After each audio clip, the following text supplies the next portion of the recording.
Құрметті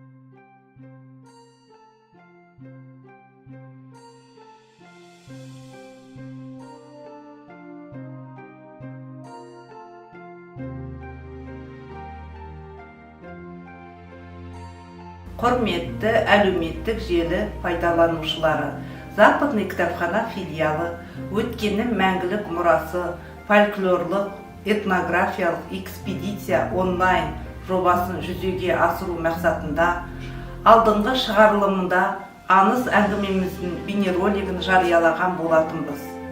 Енді осы жобаның жалғасы ретінде сіздердің назарларыңызға жазушы Иван Андреевич Крыловтың шегіртке мен құмырсқа мысалын ұсынамыз.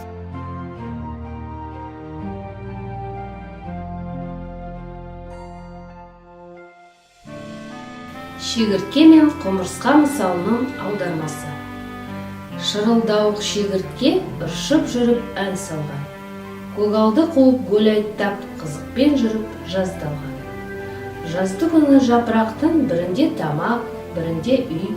Жапырақ кетті, жаз кетті, күз болған соң кетті күй. Жылы жаз жоқ, тамақ жоқ, өкінгеннен не пайда? Суыққа тоңған, қарнашқан, ойын қайда, ән қайда?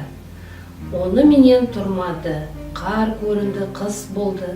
Сауықшыл сорлы бүкшейді, тымақ қиын іс болды. Секіру қайда сүрініп, қабағын қайғы жабады. Саламда жатыптан жиған құмырсқаны іздеп табады. Селкілдеп келіп жығылды, аяғына бас ұра. Қарағым, жылыт, тамақ бер, жашы қанша асыра. Мұның жаным сөз емес, жаз өтерін білмеп пен. Жаның үшін еш шаруа ала жаздай қылмап пен. Мен өзінде шаруашыл, жұмсақ илеу, үйлеме. Көгалды қуып ән салып, өлінен қолым тиді ме? Қайтсын, қолы тимепті, өлеңші, әнші, есіл ер. Ала жаздай ән салсам, селкілде де билей бер. Құрметті оқырмандар, осы мысалдармен, аңыз әңгімелермен, қызықты ертегілермен жақынырақ таныс қыларымыз келсе, Западный кітапхана филиалына келіңіздер.